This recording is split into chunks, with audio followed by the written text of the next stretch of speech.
check in nih, menuju ke surga lain yang ada di Indonesia. Saat tugas memanggil, itu pertanda bagi saya untuk memulai petualangan baru.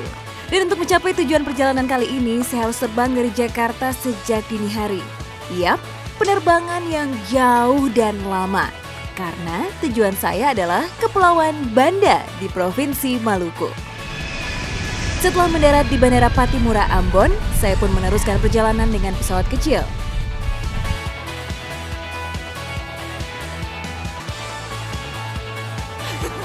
Tahu nggak? Pesawatnya itu oke banget. Ini dia.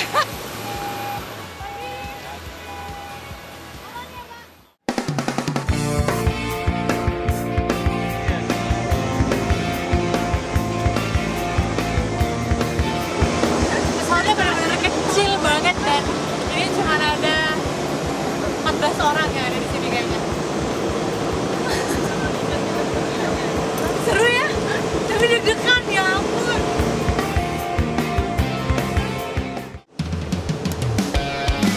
Pesawat Cessna berkapasitas 20 orang ini akan membawa saya menuju Banda Neira, ibu kota Kecamatan Kepulauan Banda, Kabupaten Maluku Tengah. Penerbangan melintasi Laut Banda selama sejam ini ada 2 kali dalam seminggu, yakni setiap Rabu dan Kamis pukul 7 pagi. Selebihnya hanya ada kapal laut.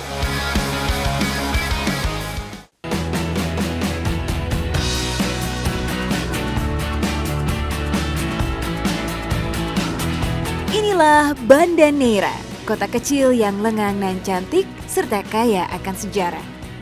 Dahulu, kota di bagian selatan Pulau Neira ini merupakan pusat perdagangan pala, salah satu hasil bumi yang menjadi incaran para pedagang dan kolonialis Eropa, mulai dari Portugis, Inggris, hingga Belanda.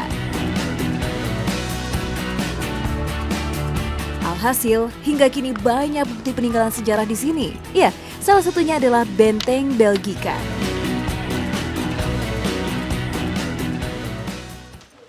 Lapor, bendera telah dikibarkan, laporan selesai.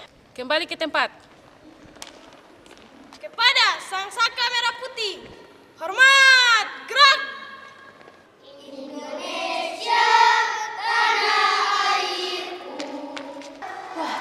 Lagi ada upacara bendera. Ke tanah?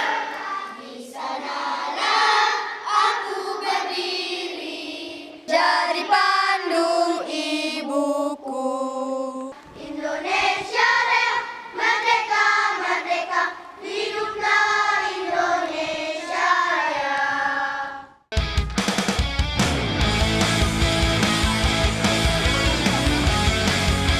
Dalam rangka memperingati Hari Kemerdekaan Indonesia, anak-anak di sekitar sini melaksanakan upacara bendera di benteng yang dulunya pernah dibangun oleh Belanda. Bangga ya, Sang Saka Merah Putih berkibar di benteng yang dulu pernah dibangun oleh penjajah. Dan ternyata nilai-nilai sejarah dan juga budaya Indonesia diperkenalkan sejak dini. Paradiso! Benteng Belgika dibangun oleh Gubernur Jenderal VOC pertama yakni Pieter Both pada tahun 1611. Beberapa tahun lalu, benteng berbentuk prisma segi 5 ini dipugar untuk menjaga kelestariannya. Sebuah usaha yang patut didukung karena kan sayang bila bangunan megah peninggalan zaman kolonial ini sirna begitu saja. Selain itu, benteng ini menjadi bukti sejarah sekaligus pengingat jika negara ini sangat kaya, ya, hingga menjadi rebutan bangsa-bangsa penjajah. Jadi sudah sepatutnya kita bersyukur dan bangkit menjadi bangsa yang besar. Merdeka! Paradiso!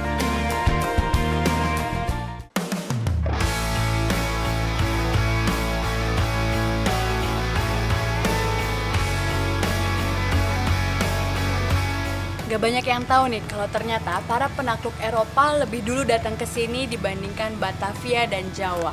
Salah satu buktinya adalah Istana Neira yang dulunya merupakan tempat tinggal Gubernur Jenderal VOC dan juga sekaligus replika dari Istana Merdeka yang ada di Jakarta. Keren ya?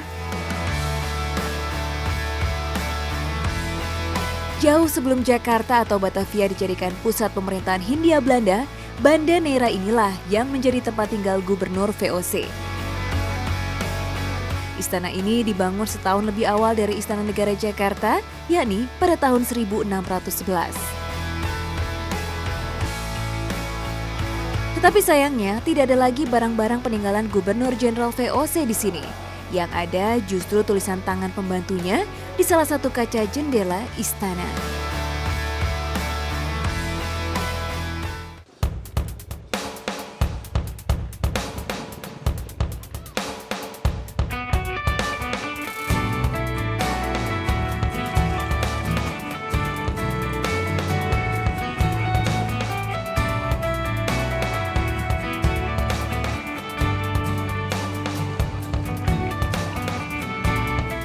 Paradiso.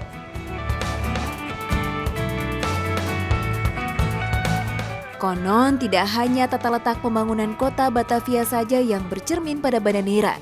Kota kecil ini bahkan disebut-sebut sebagai miniaturnya Indonesia. Karena dihuni oleh berbagai etnis masyarakat dengan agama dan bahasa yang berbeda. Serta dikaruniai kekayaan alam yang mempesona, baik di darat maupun di bawah permukaan lautnya.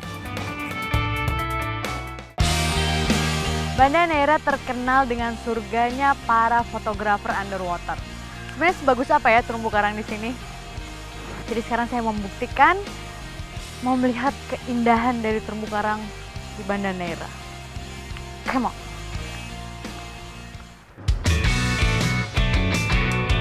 Titik snorkeling saya adalah di aliran lahar atau lava flow Gunung Api.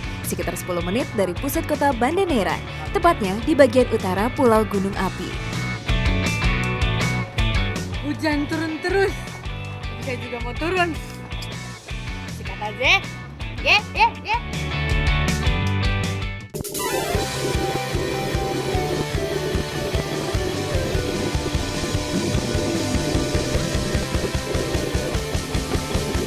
Fantastik! Meskipun hujan, tingkat visibilitasnya bagus banget. Iya, jernih, khas perairan timur Indonesia. Wah, jadi membayangkan ya, kalau mendung dan hujan aja seperti ini, bagaimana bila cuaca cerah dan matahari bersinar? Wah, Indonesia itu memang indah kawan, paradiso.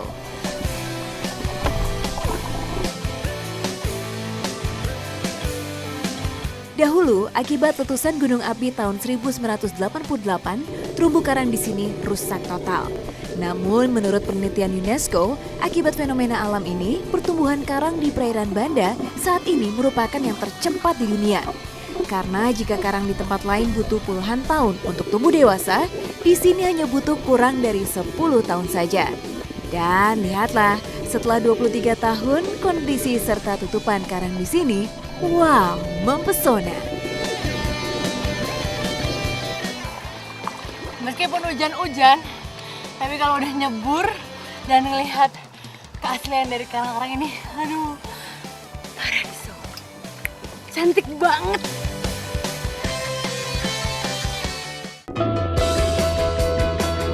Dan bawah laut yang bisa dimiliki perairan Indonesia. Bila saja kita mau menjaganya, keindahan ini jugalah yang dapat diwariskan kepada anak cucu kita. Paradiso.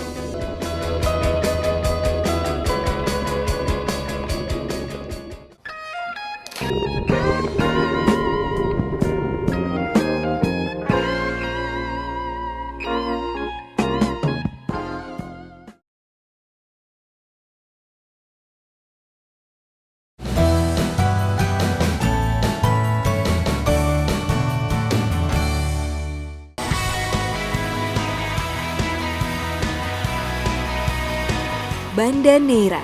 Pulau ini telah mengalami kisah perebutan kekuasaan yang panjang karena kekayaan hasil buminya berupa pala. Hingga akhirnya Banda Neira jatuh dalam cengkraman kuku monopoli Belanda. Selain menjadi salah satu sumber devisa Belanda, kota tua dan cantik ini juga dijadikan tempat pengasingan para pejuang kemerdekaan. Berapa semuanya? 65. Oke, terima kasih ya.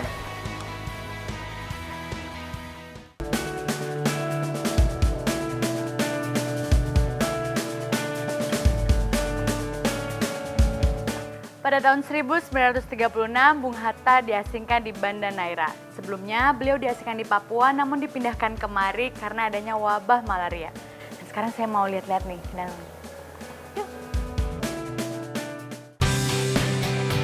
Setelah dibuang ke Bovendigul di Papua, disinilah Bung Hatta melanjutkan 6 tahun masa pengasingannya. Dan di rumah ini, pengunjung dapat melihat barang-barang peninggalan Bung Hatta, sang proklamator sekaligus wakil presiden pertama Indonesia. Bahkan, ruang kelas di mana ia mengajar anak-anak setempat dalam 3 bahasa, yakni Indonesia, Inggris, dan Belanda, hingga kini masih terawat.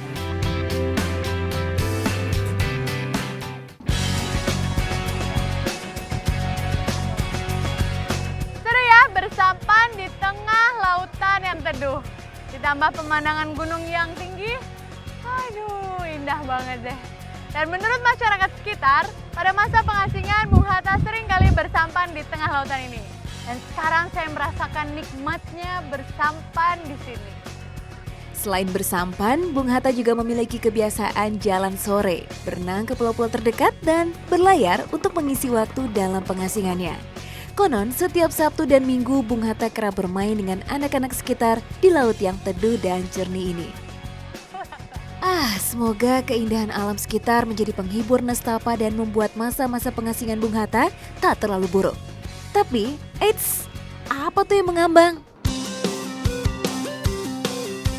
Wah, ternyata banyak sampah.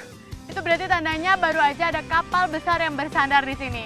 Dan kerap kali penumpang itu buang sampah sembarangan di laut. Parah deh. Parah deh loh.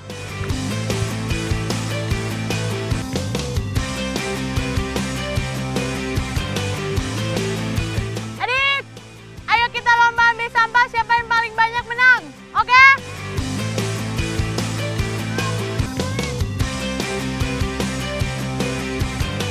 Wah, banyak banget ya. Nanti kita buang ya? Iya. Gila ya, kesadaran masyarakat di sini masih kurang. Buang sampah di laut dan tidak menjaga kebersihan. Kan jadinya nggak enak ya kalau mau berenang ya. Iya. Tapi sekarang kita lompat-lompatan gimana? Dari situ lompat situ, bisa berenang? Bisa. Pasti bisa kalau anak pulau. Sekarang saya ganti baju dulu. Kakak ganti baju dulu, oke? Oke. Tunggu di sini ya. Iya. 1, 2, 3. Anak-anak di sini tahu bagaimana cara bersenang-senang. Gila lautnya dalam. Meski lompat-lompatan dari dermaga ini adalah aktivitas sederhana, tetapi benar-benar seru loh dan pastinya menyenangkan. Airnya jernih, dingin, menyegarkan, dan pemandangannya cantik banget. Paradiso. Ayo kita berenang di situ. Di situ ada ikan mandarin. Oh iya? Yaudah ayo. 1, 2, 3.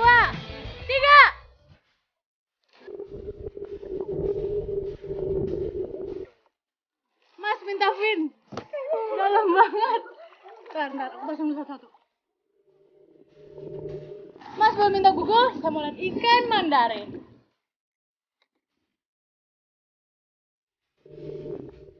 Perairan di sekitar dermaga dan gunung api Banda ini merupakan habitat ikan mandarin.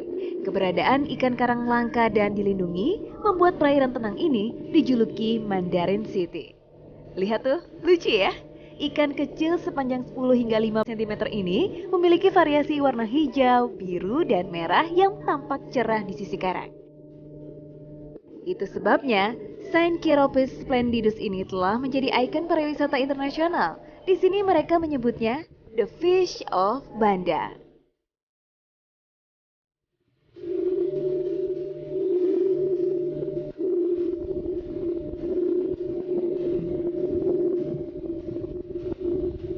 Paradiso.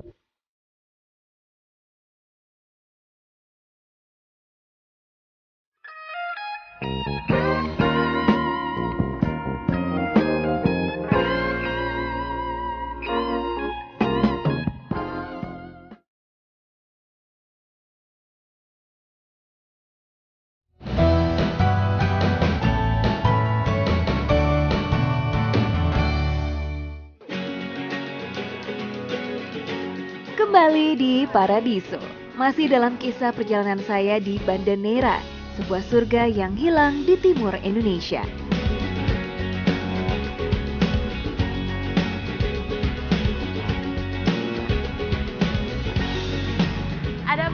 pahlawan nasional yang diasingkan di Banda Neira. Selain Bung Hatta, ada juga Sultan Syahrir yang kala itu diasingkan.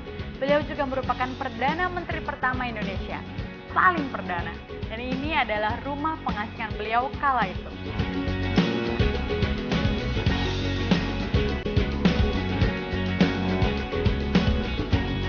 Terletak tidak jauh dari rumah Bung Hatta, rumah pengasingan Sultan Syahrir ini pun tampak cukup terawat.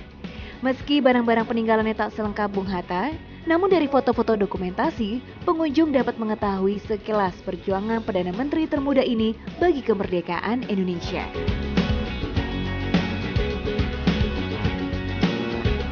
Nah, ada satu tempat lagi yang nggak boleh dilewatin kalau berkunjung ke Banda Neira, yaitu adalah Rumah Budaya Banda Neira. Di sana bisa lihat nih, sejarah tentang Banda Neira zaman dulu kala.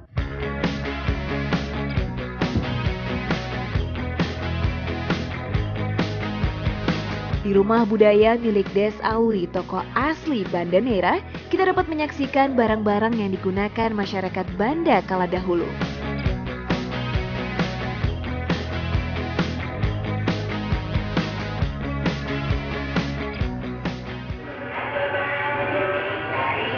Wah, keren ya.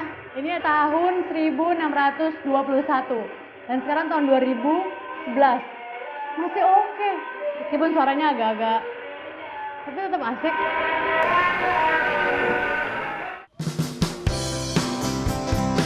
Dan sekarang saatnya melanjutkan perjalanan ke tempat berikutnya. Saat ini saya berada di landasan udara Banda Neira. Begitu banyak kepulauan di Banda, tapi hanya ada di Banda Neira landasan udaranya. Hal ini dikarenakan hanya di sini nih yang memiliki topografi landai dan memungkinkan dibangunnya landasan. Wah, ada yang main bola. Ikutan seru nih kayaknya. Kapan lagi main bola di landasan udara?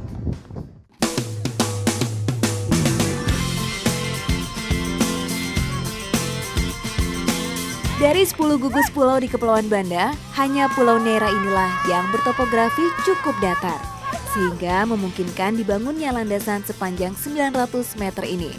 Landasan setinggi 25 meter di atas permukaan laut ini digunakan 2 kali dalam seminggu, itu pun hanya setengah hari saja.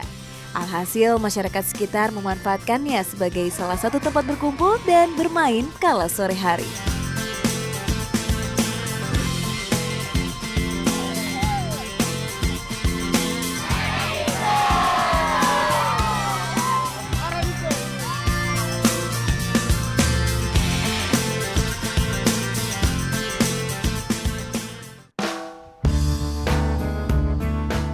Pantas saja, Sultan Syahrir tidak pernah berkata, seandainya aku bebas nanti selama pengasingannya di sini. Karena menurutnya Banda Neira di Kepulauan Banda ini adalah Firdaus atau seperti taman surga. Dan menurut saya, julukan itu tidaklah berlebihan karena di sini memang cantik. Banda Neira. Sebenarnya lokasinya masih di dalam negeri loh, tapi susah banget untuk datang ke sini. Dan lagi, biayanya mahal. Makanya nggak heran banyak orang Indonesia yang lebih milih untuk liburan ke luar negeri dengan biaya yang sama. Tapi kalau udah nyampe sini nih, rasanya nggak mau pulang. Karena di sini tuh indah dan tenang banget. Paradiso.